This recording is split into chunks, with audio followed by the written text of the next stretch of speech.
736 foreign criminals who have been released from prison and then absconded before deportation. Within minutes, the debate had spiraled into one of the most explosive exchanges seen in recent Commons discussions. These are men who should never have been in our country to begin with. They should have been detained and they should have been deported, indiscriminately and without question. But the most controversial moment came near the end, when the discussion moved beyond immigration itself and into accusations Parliament considered unacceptable. Stay until the final exchange, because the reaction from the chair changed the entire direction of the speech. Stood in this Parliament, nor do most members even care. British people are genuinely scared. Women are frightened to go into their towns alone. Parents are terrified to let their children walk to school. It's getting worse and worse and worse. The British people are not stupid. They can see their communities radically changing, and they can feel their streets becoming more unfamiliar, more dangerous, more menacing, all whilst the Home Office deliberately conceals the true extent of the change from our citizens. I am contacted by dozens and dozens of women who genuinely fear for their lives, and they feel ignored by this place, ignored by those who are supposed to represent and protect them, ignored and abandoned, thrown to the wolves in pursuit of some sick, multicultural experiment that is being forced on our people. One that has very real-world consequences. What happened just yesterday? 2 Afghan illegal migrants jailed for raping a schoolgirl. The footage exists. She filmed herself during the rape. Even the men's barrister warned it would lead to disorder if it was released, as it was so horrific. "You're going to rape me," the girl cried as she was dragged away. She screamed for help and begged not to be taken. One of the migrants gagged her with his hand. The Afghan men forced her to perform sex acts in a secluded area. She is heard screaming for help. She calls for her friends. She wants to go home. She's pleading for help from passers-by. None came. Can you imagine her horror, her fear, her desperation? Think if it was your daughter. How would that make you feel? Honestly, think about that. Would the Honourable Member give way? I will give way. He is making a very powerful introduction to his speech. He and I share profound concerns regarding the scale of illegal migrants in the UK and their ability to arrive here and disappear. The case he speaks of yesterday, the most disturbing thing for me is that we are being gaslit by the media because these 2 Afghani boat arrivals were described as being from Leamington. They're not from Leamington.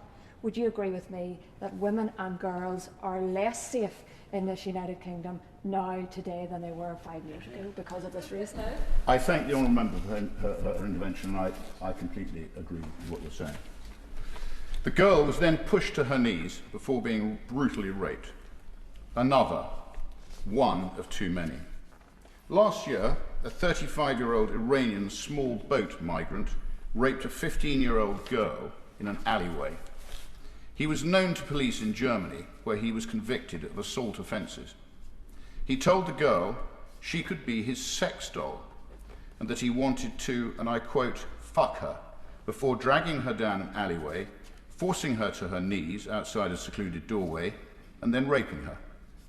The poor girl's anguished mother later asked, why was he in this country? A question millions and millions of British people are asking. Why are they here? These are unimaginable horrors, but they are happening right across our country every day, brutally and relentlessly. This House may not like to hear this, but it must listen. It must understand, it must digest. This is a political choice, and it's one that this Parliament has made. These are men who should never have been in our country to begin with. They should have been detained, and they should have been deported, indiscriminately and without question. They weren't. They were housed, fed and cared for at taxpayer expense, released onto our streets, allowed to roam freely. Thousands and thousands of them, unvetted foreign men from barbaric cultures that have no place in our communities. Words cannot adequately describe my disgust for what has been forced onto the British people. Since being elected, I have used what little influence I hold to try and uncover the impact of these migrants and just how severely the British people are suffering because of it. I've asked over 600 questions of the Home Office. I received very few answers, particularly when the question is regarding illegal migrants. No data, not centrally collected, and disproportionate costs are often cited. I thought perhaps incompetence, but evidence has come to my attention that proves that the Home Office has been misleading MPs. On January the 20th, I asked the Home Office this question: what information the department holds on the number of irregular migrants defined as absconders? I will give way. I'm extremely grateful to the Honourable Gentleman. I did give notice that I was going to intervene on him. It is inconceivable, isn't it, that Home Office ministers wouldn't know that? For when I was Home Office Minister, I've been asking my officials for exactly that kind of information. So it's not just that the Honourable Gentleman didn't know it, it seems the ministers didn't either. I can't believe that, Madam Speaker. It's inconceivable. I thank the Right Honourable Gentleman for his intervention and very helpful. On that point? Can I commend the Honourable Gentleman for Great Yarmouth for bringing this debate, and he has illustrated by the story that he has conferred and by the evidential base how bad things are. Madam Speaker, I did a check beforehand. Data set from the Home Office shows that as of October 2025, there were 53,298 migrants who breached their immigration bail or absconded from detention, meaning their whereabouts are unknown. So does the Honourable Member agree that this only adds to the stress of our community, the health and housing systems, and that more must be done to find those who have illegally breached immigration bail and deport them back to their country of origin? I thank the Honourable Member for his intervention, and I will come on to that point in a minute, but I completely concur. So I will recap the question: what information the Department holds on the number of irregular migrants defined as absconders. A minister replied, the requested data is not readily accessible from published statistics and could only be collated and verified for the purpose of answering this question at a disproportionate cost. That was not true. On the 3rd of September, I asked the Home Secretary the following question: what estimate has been made of the number of foreign nationals who have absconded after being served with a deportation officer? The answer from a different minister: the Home Office does not hold any central record of the requested information. That was not true. On the 24th of November, I questioned the Home Office Permanent Secretary and the Public Accounts Committee on the number of illegal migrants who have absconded from Home Office accommodation in the past 5 years. No concise answer. During all of this, a Home Office whistleblower presented themselves with these figures, in black and white, regularly disseminated within the Home Office. The actual data is as follows. There are 736 foreign criminals in the total absconder pool for foreign national offenders. 736 foreign criminals who have been released from prison and then absconded before deportation. Please think about that. 736 criminals, rapists, murderers, paedophiles. They were meant for deportation but have escaped into the community. 736 of them. It is a terrifying thought. Overall, the total absconder pool stands at 53,298, largely referring to the number of illegal migrants once in the system whose current whereabouts is unknown. Would the Honourable Member give way? I will give way. Thank you, Madam Deputy Chair.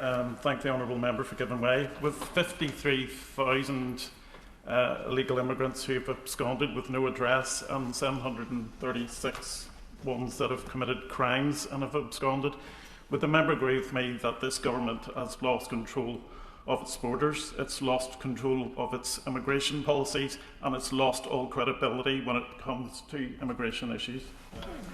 I thank the Honourable Member for his very helpful intervention, and I do agree.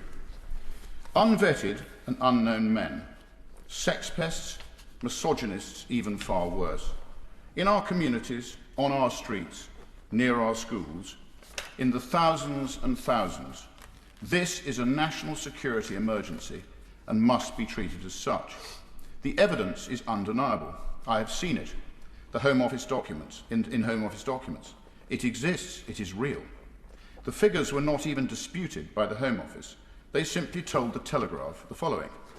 The Home Office has refused to confirm whether the figures are accurate, saying it does not comment on speculation.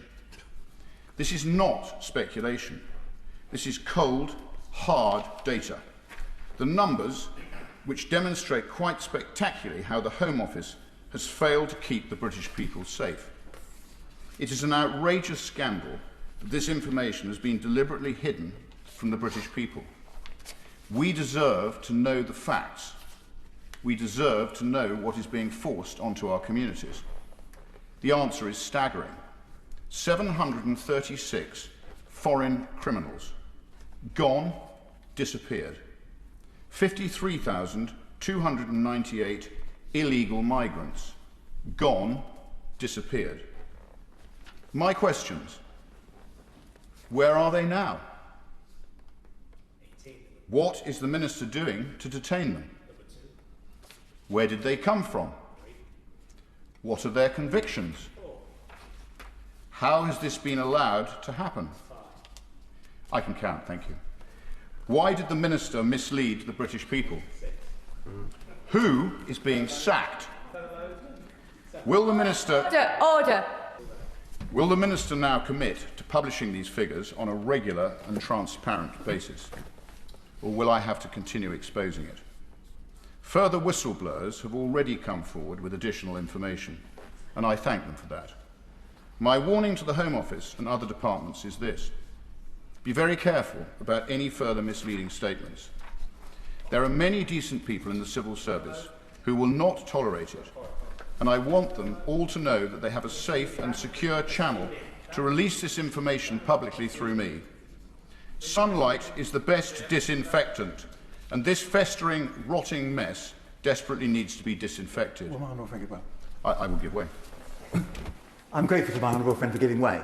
Will he write to the Procedure Committee with his file on this case? Because the Procedure Committee is at the moment inquiring into the quality of written answers to questions, and he's very concerned about the lack of quality, as I am indeed also concerned about receiving answers, in my case from the Treasury recently, which suggest that there was an attempt to deliberately mislead, which has only been exposed as a result of supplementary answers. I thank the honourable gentleman for his intervention, and I will indeed write. So I have just one final question for the Minister. What else is the Home Office lying about? No. This speech has already triggered strong reactions online and inside Parliament alike, raising questions about immigration policy, accountability, and political language. Let us know what stood out most to you and follow for more major debate coverage.